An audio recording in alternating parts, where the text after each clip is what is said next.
राम राम जी। सीताराम। भक्त लगते हो, दीवाने लगते हो सीताराम के। बिल्कुल बिल्कुल।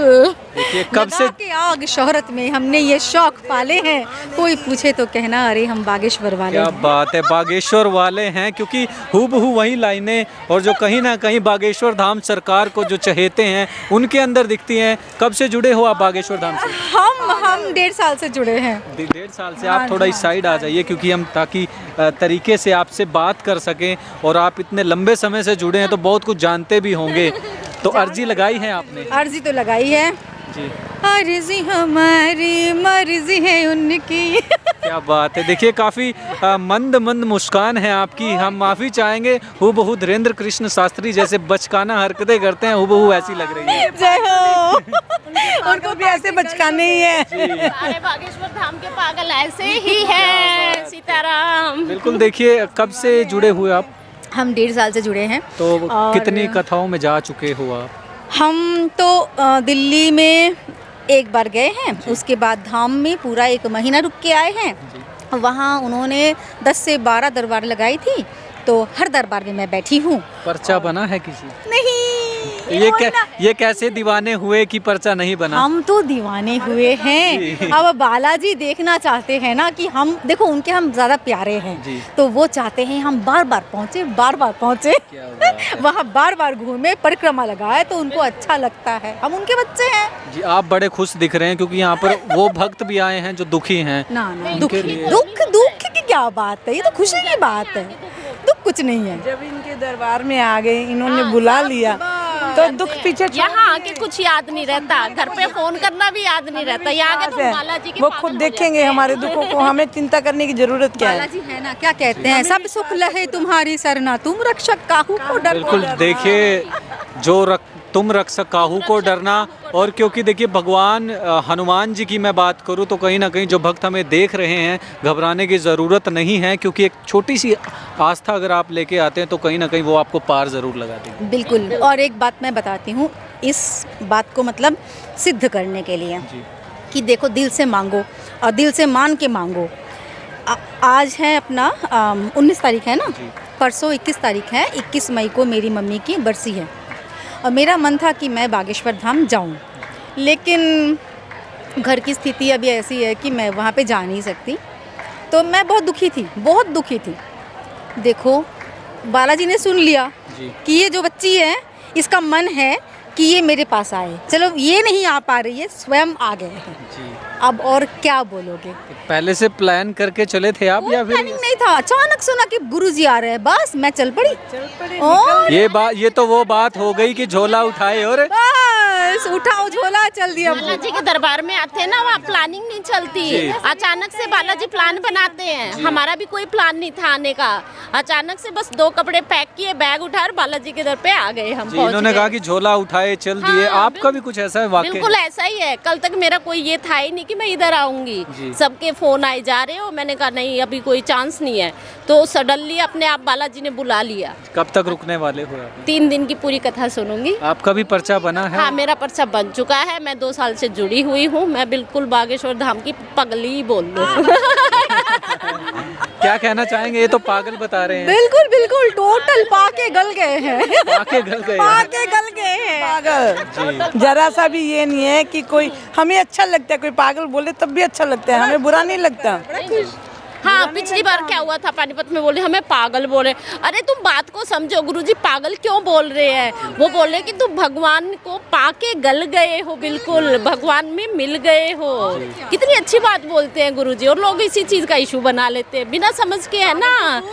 हाँ देखो बिल्कुल वो लोग हमें पागल समझते हैं, हम उनको पागल समझते हैं। बात तो एक ही है, चलो सारे ही पागल हैं।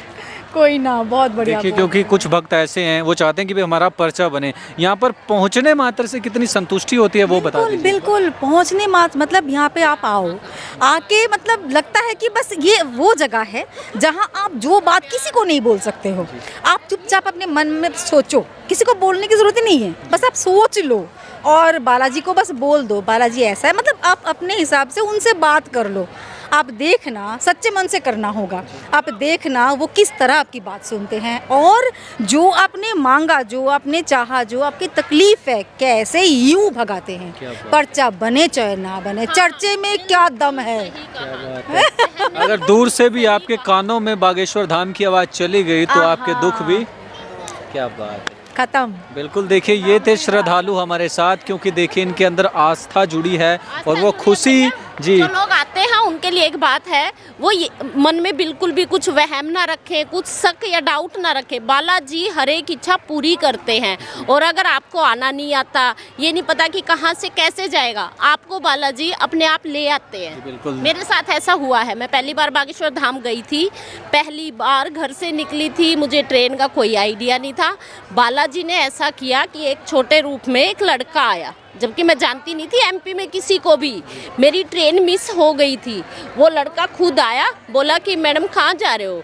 मैंने कहा भैया बागेश्वर धाम जा रही हूँ। वो बोला कि मैं वहीं का हूँ, पर मैं वहाँ जाता नहीं हूँ। मुझे ट्रेन में बिठा के आया, फिर मुझे नहीं पता वो कहाँ गया। सेम चीज़ हुआ मेरे साथ। मैं जा रही थी, मुझे जाना था सेकंड टाइम, दिसंबर की बात है, लास्ट दिसंबर की बात है। तो मैं खजुराहो होके जाना था मेरे को, और खजुराहो होके मैं पहले कभी गई नहीं, छतरपुर से तो गई थी। तो ये रूट नया था मेरे लिए। तो कुरुक्षेत्र से ही ट्रेन, तो हमको मतलब मुझे उसमें जर्नी करना था। अब मैं स्टेशन में पहुंची और समझ नहीं पा रही थी कि ट्रेन कहाँ है, कैसे पहुंचना है। एक ऐसे दोपहर का टाइम था और सर्दी का मतलब महीना, दिसंबर, समझ पा रहे हो ठंड कितनी होती है। तो ना एक बुज़ुर्ग से एक मतलब बैठे हुए थे, एक सज्जन, मुझसे कहा खजुराहो जाना है सीधा जी। तो मैंने कहा हाँ जी जाना है। वो रही ट्रेन, उसमें बैठ जाओ जी। मैं भागी रेल लाइन के ऊपर, मतलब दौड़ लगा के। जी।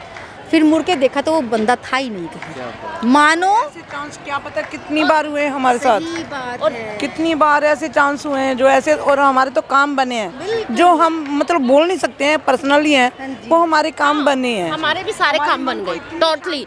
जो पर्चे में लिखे थे वो भी सारे बन गए, और जो सोचते हैं ना मन में वो भी हो जाते हैं। अगर हम घर से सब्जी लेने भी निकलते हैं, मान लो ऑटो की व्यवस्था की सिर्फ मेन रोड तक जाने की है, वो बंदा ऑटो वाला हमें सब्जी के बीच में ही छोड़ के आता है। इतनी शक्ति है बालाजी की। जो ऑटो मंडी के अंदर नहीं जानी, वो कहता है बहन उधर जाओगे, मैं भैया मंडी में ही जाना है। जहाँ सब्जी मिलती वहाँ छोड़ गया। मैंने कहा वाह बालाजी क्या लीला है। एक और सुनाती हूँ किस्सा, आप लोग बोर हो जाओगे सुन सुन के। हमारे पास ना पोटली भर भर के किस्से हैं। देखिए थोड़ी मतलब हिम्मत ये जुटाइए, सारे सच्चाई है। थोड़ा सा, क्योंकि देखिए बागेश्वर धाम के जो हैं भक्त यहाँ पर उमड़े हैं। रात का काफ़ी समय हो चुका है, लेकिन जो यहाँ पर जो महिलाएं भक्त हैं और भी भक्त यहाँ पर, तमाम भक्त यहाँ पर भजन कीर्तन कर रहे हैं और बालाजी की महिमा का गुणगान कर रहे हैं। देखिए दिव्य दरबार में हम इस वक्त मौजूद हैं। हालांकि दिव्य दरबार कल से है, लेकिन जैसे ही आज की कथा को जो है थोड़ा सा विराम दिया गया है, तो दिव्य दरबार की शुरुआत हुई। आंटी जी राम राम। राम राम। कहाँ से हो जी आप? कैथल से। कैथल से हो। कब से जुड़े हो आप बागेश्वर धाम? बागेश्वर से तो टीवी से जुड़े हैं भैया। टीवी से? हाँ जी। कितने साल हो गए? 1-2 साल। तो पहली बार आए हो क्या? हाँ जी पहली बार तो आए। कल दिव्य दरबार लगने वाला है कि पर्चा बनेगा? आपकी श्रद्धा है इतनी, आपको क्या लगता है? मेरी तो श्रद्धा लगना चाहिए पर्चा। जी अर्जी लगाई है आपने? नहीं अर्जी तो नहीं लगाई मैंने अभी। जी। पता ही नहीं था अर्जी के बारे में। यहाँ अर्जी से बेरी ला देंगे भी। हाँ तो किन कौन कौन आए साथ में? दीदी आ रही है मेरे साथ। परिवार के लोग? हाँ जी। राम राम। कब से जुड़े हो जी आप बागेश्वर धाम? फोन से ही जुड़े। हाँ जी। कितने साल हो गए? हो गए 1 साल सारा जी। आप इकट्ठे आए हो, अगर आपकी अर्जी लगती है तो ये कैसा लगेगा इनको? बहुत अच्छा लगेगा मेरे को, पूरा एक ही बहुत अच्छा परिवार है। लगेगा। हाँ जी अर्जी लग जा बस। अर्जी लग जाए। मैंने तो दर्शन बहुत मालिक ने बड़े बाबा जी में तो आनंद आनंद ही आनंद आ गया। देखिए खुशी के आंसू ज़रूर हैं, क्योंकि देखिए बागेश्वर धाम सरकार धीरेन्द्र कृष्ण शास्त्री जी की मुस्कान और उनकी हरकतें, उनके बच्चों जैसी हरकतें उनकी इतनी अच्छी हाँ जी लगती है। अच्छी लगती हैं जी, बहुत ज़्यादा अच्छे लगते हैं बाबा जी। हम तो चाहे नहीं थे गद्दी पते जमा बाबा जी उठका। कब तक रुकोगे आप? हम इतना कथा चलेगी इतना तक रुकेंगे। बिल्कुल। देखिए भक्तों के अंदर जो है वो खुशी है, खुशी के आंसू देख सकते हैं आप। खुशी के आंसू आप भक्तों के भी देख सकते हैं। फिलहाल जो है पंडाल की ये सीधी तस्वीरें हम आपको दिखा रहे हैं, क्योंकि देखिए कुरुक्षेत्र भगवाधारी आए हैं और आज कुरुक्षेत्र की धरती पावन हो गई है, खुश हो गई है कि बागेश्वर धाम सरकार धीरेन्द्र कृष्ण शास्त्री यहाँ पर आए हैं। हम औरों से भी बातचीत करने का ज़रूर प्रयास करेंगे, क्योंकि देखिए भक्त बहुत हैं और बहुत ही संख्या में भक्त यहाँ पर पहुँचे हैं। एक बार बातचीत कर लेते हैं। नमस्कार भैया जी, राम राम। खड़े हो जाइए आप एक बार, क्योंकि देखिए कहाँ से हो भैया जी? मैं रेवाड़ी हरियाणा। तो कब से जुड़े हो बागेश्वर धाम से? मैं बागेश्वर काफ़ी दिनों से जुड़ा हुआ हूँ। हम भगवान से जुड़े हुए हैं। भगवान से? हाँ सभी। तो उसमें तो आप हमें ये बताएं कब तक रुकने वाले हैं? हम 2 दिन हुए भी यहाँ पे। दिव्य दरबार कल से लगेगा, अर्जी लगेगी, आपकी श्रद्धा है, क्या मानते हैं आप? सब मालिक पर डिपेंड है। हम अर्जी के लिए नहीं, हम तो बस कथा सुनने के लिए हैं। अर्जी लग जाए तो बेस्ट है। 3 दिन रुकोगे? जी। चलिए।